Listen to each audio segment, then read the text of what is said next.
friends, and welcome back to another episode of 15 Minute Free Thinking with me, your host, Carpo. As always, I'm here with a few thoughts that I want to share about life, and as usual, it's off the cuff. So today I don't, it's without a net, so to speak. I don't have any notes. I'm not here to speak to you on any particular topic or down on you about any topic, and I definitely make the effort on my podcasts to be as fair and balanced and equal as I can.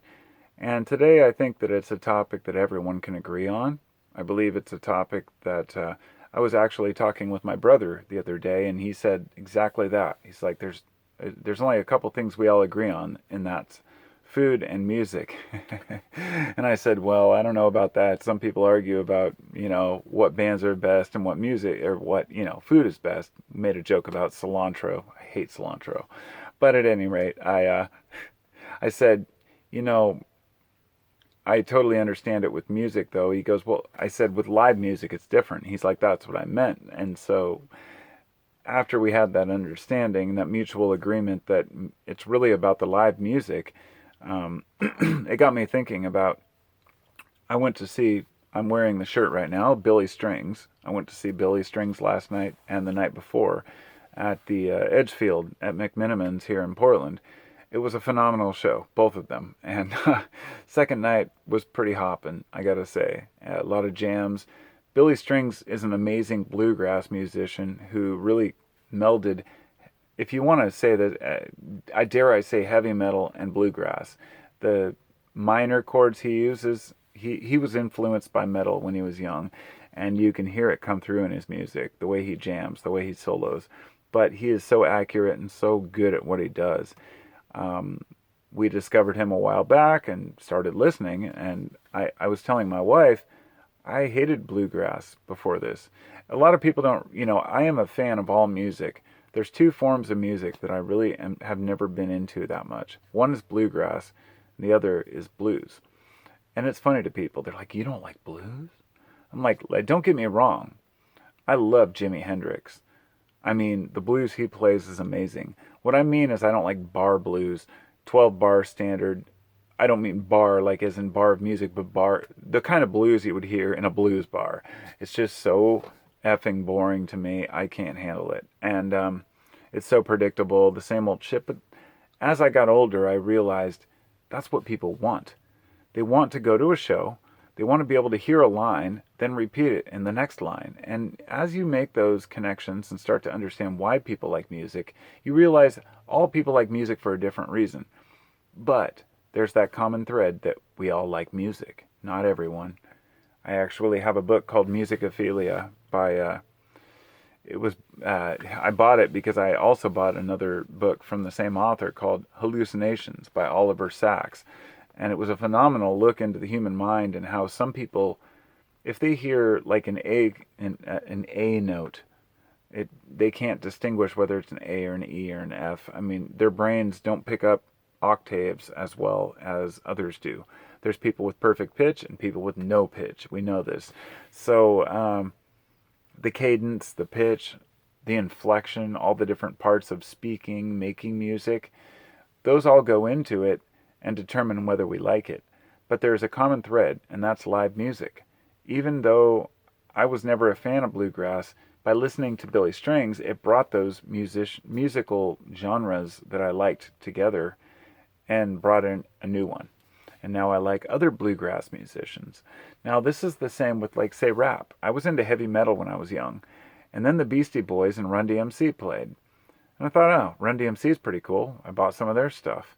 Next thing you know, we've got metal, rap, and rock all melding together. And so what it made me think about today and why I'm making this podcast about this topic is because of when you look at the big picture, music for the longest time was whatever instrument you can come up with, whether it be a lute, the early guitar, or, some of the early string instruments.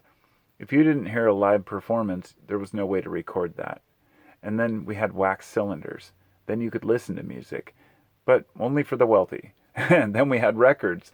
78s, then we had, 33s and 45s, and then we moved into 8 tracks, then cassette tapes, and then CDs, and then we had MP3s. Now we have amazing lossless audio files that we fit on a little tiny card inside our phone. That allows us to access so much more music, meaning so many more artists have the opportunity to be exposed, while at the same time, meaning we're exposed to so much more garbage. And I don't mean that offensively to any artists out there, but there's a lot of shitty bands, a lot of shitty rappers, rockers, poets, everything, that just really make horrible music. But there are some gems. And when I find those gems, I guess I embrace them as much as I can. That includes electronic music, rap. I love Eminem. I mean, I'm into a lot of different styles of music, but Prof has been a great rap artist I've listened to lately. And then Billy Strings in the Bluegrass. And then there's a couple of other... I've been listening to Scatterbrain, a band from the 80s that I hadn't listened to in like 20 years. And I've been listening to them constantly for a couple of weeks. It's all about what moves you, what makes you feel good. But also, I guess the main point of this, as I said before, there was music and it was very limited, the limited scope of what you considered music. In the 20s through the 30s, 40s, 50s, 60s, everything exploded. Many different types of electronic instruments gave rise to a whole new genres and different ideas. So music branched away from each other. But where it totally messed up was assuming that, well, no, country is real music. Well, no, metal is real music. Well, no, the Beatles are real music. It's all real music. What's happened is now in the late, 2020s, the mid-2020s, early 2020s, wow, it's going fast. We have so many different styles of music that are all coming back into one. Electronic music and sampling has brought back different genres into one type of cohesive bond to where you can go to an electronic show and see the same people as a bluegrass show. This is what I've dreamed of my whole life. People who just listen for the music. They like the parts they like, but it's about the community. It's so much more than the music itself. Every single time I'm at a concert, there's one point where I'm standing there looking at the stage going, what is going on here?